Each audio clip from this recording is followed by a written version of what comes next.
So in general, our steps on how to add and subtract integers are as follows. The first thing we did is we rewrote the expression without the brackets. In other words, we took it and where we had double signs, we rewrote it so we didn't have two signs side by side. We used the rules for multiplication to help us with that. And then we start with the first number and then we start adding and subtracting the remaining numbers in order by moving right or left on our number line. All right, so example 2 here.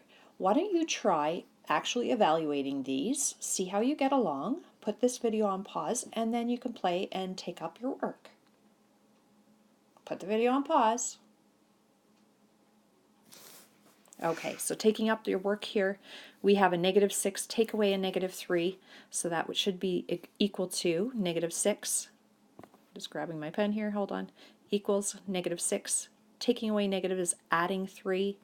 We're to the left by 6, but then we go right 3 overall. We're still left of 0 by 3, so that's equal to -3. You should have had 5. Add a negative would be subtract 7. We're at +5, but then we go left 7, we're going to be at -2. The next one, we have -3, take away 2, so that's going to be down 5 altogether, or to the left 5, and then go another left 6, so left 5 and another left 6 overall would be left 11 altogether. Part D, you should have had -8, subtract 4, add 7, add 3. Putting those together, you're to the left 8, and then you go left another 4, that's left 12, so -12, and then you go right 7, so -12, but then add 7. That's going to take us up to, just do this. I can go 12, take away 7. The difference between those two numbers is 5, and overall the bigger number was negative. So that's -5. I'm going to write those steps in. -12, add 7, plus 3. So I've just added those together first. And then putting the next two together, that's going to be -5, add 3. And then if I'm at -5, but then I go right 3, I'm going to be at -2. All right, next one, -2, add 5 will be +3. So that's going to be +3, and then we're taking away 6, but then subtract -4 will be add 4. So 3 take away 6, we're at +3, go left 6, we're going to be at -3, add 4. We're at left, but then go right by 4, we're going to be at +1. And the last one, we're at 7. We're going to take away a negative, that's adding 3, adding 2. Ooh, good, we've got a bunch of positives. Take away a negative, adding 5. Ooh, we're just putting a whole bunch of addings together here. 7 plus 3 is 10, plus 2 more will be a 12, and then 12 plus the 5 would be 17. So 17 should be your answer for that. So hopefully those make sense and you got those correct. Let's go on to the next part here. All right, when solving problems, so the integers were made to help us solve problems. It's important to communicate our solutions clearly so that someone else reading our work can understand our thought process. Now that might be me. I need to be able to understand what it is you're thinking, but it also could be whoever's marking your EQAO at the end of the semester.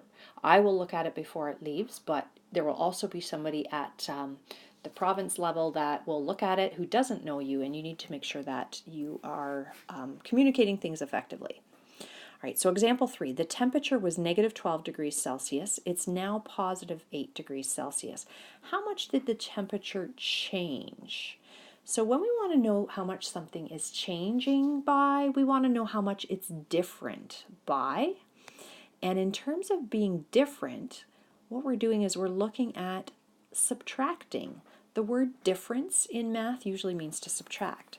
So our number statement could be that we were at -12, but now it's at 8. So we ended up at 8, but we want to find out what the difference is from the -12 that we started from. So our number statement would be that we would have 8, but we're going to take away the -12. All right, so we're evaluating that. We've got 8, take away a negative will be +12. Overall, we get 20. So that means our temperature increased by 20 degrees. It changed by 20 degrees. So our final statement would be therefore. So I don't know if you've seen these 3 dots or not, but the 3 dots is a short form in math for saying the word therefore, like a conclusion. Therefore, the temperature increased by 20 degrees.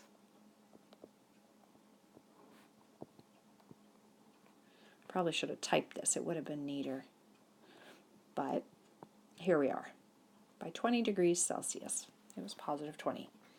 All right, example number 4. A balloon was 600 meters above the ground. It's now 250 meters above the ground. What is its change in altitude? Again, change. When we're finding the change, we're finding the difference. We're subtracting.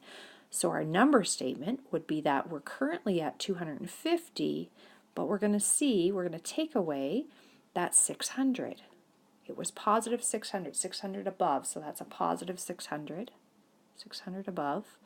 And we were still at 250, which is still a positive, so positive 250. We're going to, whoops, 5 goes the other way, 250. We're going to take the difference.